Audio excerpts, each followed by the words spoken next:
अस्सलामुअलैकुम viewers, welcome to my channel Hannah's magazine. क्या हाल हैं आप सबके वीवर्स। आज मैं आपके लिए एक बहुत ही ज़बरदस्त सर्दियों की बेहतरीन एक सौगात लेके आई हूँ जो कि बहुत ही ज़बरदस्त लगती है खाने में। वैसे तो आपने सर्दियों में बहुत ज़्यादा रेवड़ी खाई होगी, ये बहुत ज़्यादा इस्तेमाल होने वाली चीज़ है, लेकिन मार्केट में मैंने देखा है कि मूंगफली की रेवड़ी भी बहुत ज़्यादा सेल हो रही है और जब मैंने उसको टेस्ट किया तो मुझे बहुत ही ज़्यादा पसंद आई। मैंने सोचा कि मैं खुद क्यों ना इसको ट्राई करूं और आपके साथ भी इस रेसिपी को शेयर करूं। चलिए मूंगफली और तिल की रेवड़ी को बनाना स्टार्ट करते हैं। उसके लिए सबसे पहले हमें सफ़ेद तिल चाहिए होंगे। सफ़ेद तिल के बेनिफिट्स के बारे में आप सब तो जानते ही होंगे कि ये कितनी ज़बरदस्त चीज़ है और हमारी बॉडी के लिए कितनी ज़रूरी चीज़ है। तो यहाँ पे मैंने 1/4 कप सफ़ेद तिल ले लिए हैं। सबसे पहले हम इन सफ़ेद तिलों को थोड़ा सा ड्राई रोस्ट कर लेंगे। फ्लेम हमने ऑन कर दिया है, बिल्कुल लो फ्लेम पे इनको हम रोस्ट कर लेंगे। किसी किस्म का भी कोई ऑयल वगैरह यूज़ नहीं करेंगे, ड्राई रोस्ट करना है इनको। आपने जितनी ज़्यादा क्वांटिटी में ये रेवड़ी तैयार करनी है उतने ज़्यादा तिल लीजिएगा। तकरीबन 2 से 3 मिनट हम इनको ड्राई रोस्ट कर लेंगे। यूं चम्मच चलाते जाएंगे ताकि इक्वली सारी साइड से ये रोस्ट हो सकें। ड्राई रोस्ट से ये फ़ायदा होता है कि जिस चीज़ को आप ड्राई रोस्ट करते हैं उसके अंदर से मॉइस्चर बिल्कुल ख़त्म हो जाता है और वो लंबे अरसे तक ख़राब नहीं होती। तो यहाँ पे ये ड्राई रोस्ट हो चुके हैं, इनका कलर भी काफ़ी हद तक चेंज हो चुका है। अब हम इसको उतार लेंगे और दूसरे बर्तन में ट्रांसफ़र कर देंगे ताकि ये ठंडे हो सकें और बाद में रेसिपी में हम इनको यूज़ करेंगे। अब इसी पैन में 1/4 कप डाल दूंगी मूंगफली। ये मैंने भुनी हुई मूंगफली ली है, इसको रोस्ट करने की ज़रूरत नहीं है, लेकिन मैं इसमें मज़ीद क्रंच ऐड करने के लिए इसको रोस्ट कर रही हूँ। अगर आपने कच्ची मूंगफली ली है तो उसको इनमें क्रैक्स आने तक और अच्छे से कुक होने तक पहले रोस्ट कर लें। मैं सिर्फ 1 मिनट के लिए इनको रोस्ट कर रही हूँ। मूंगफली भी भून चुकी है, इसको भी निकाल लेंगे। नेक्स्ट हम ले लेंगे 1/4 कप गुड़।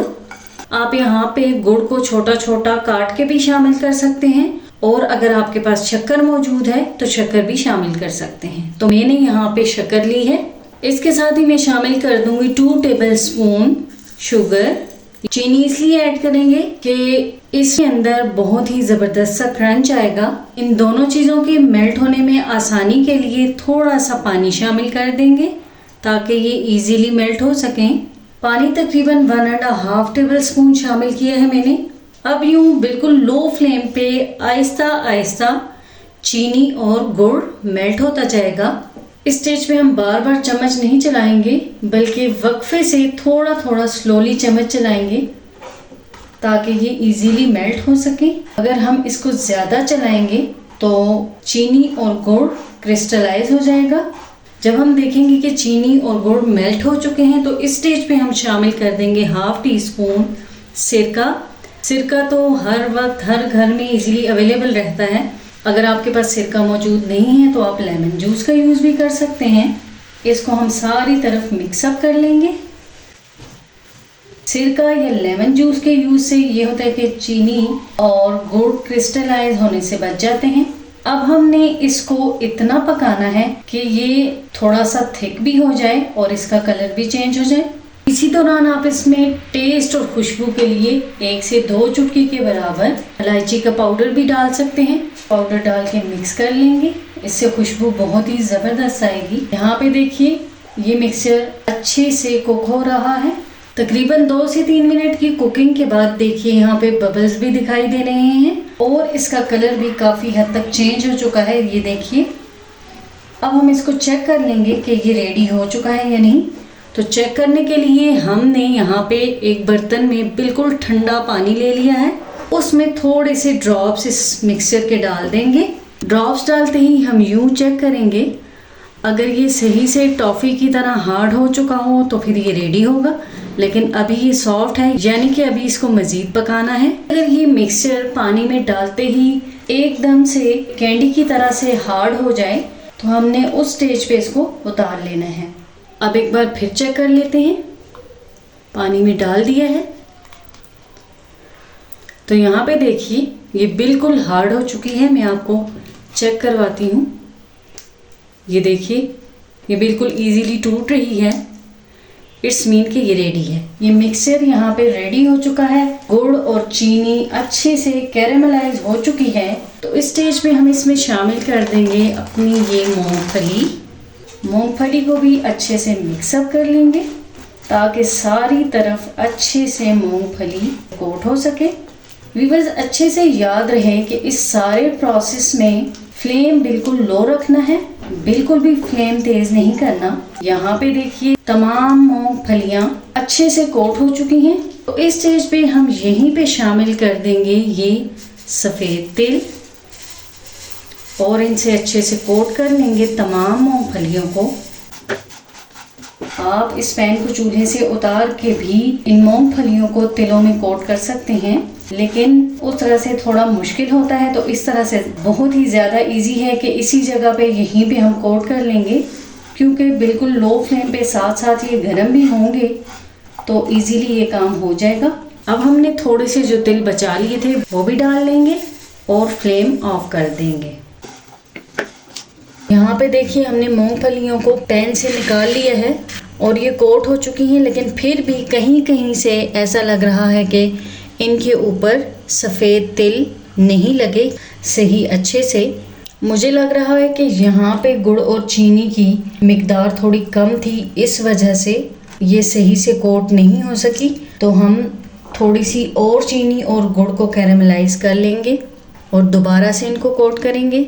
अब हम इनको तेज़ी से कोट कर लेंगे क्योंकि अभी ये गर्म है। इस स्टेज पे हमें बहुत जल्दी जल्दी ये काम करना होगा क्योंकि चीनी एकदम से ठंडी हो जाती है। तो यहाँ पे ये पहले से काफ़ी हद तक कोट हो चुकी हैं। अब हम इसको थोड़ा सा ठंडा होने देंगे और फिर इनको तोड़ के अलग अलग कर लेंगे। ये देखिए यहाँ पे इस तरह से जुड़ चुकी हैं, इनको यूँ अलग अलग कर लेंगे। अब ये काफ़ी अच्छे से ठंडी हो चुकी है तो मैं इसको टेस्ट भी कर लेती हूँ।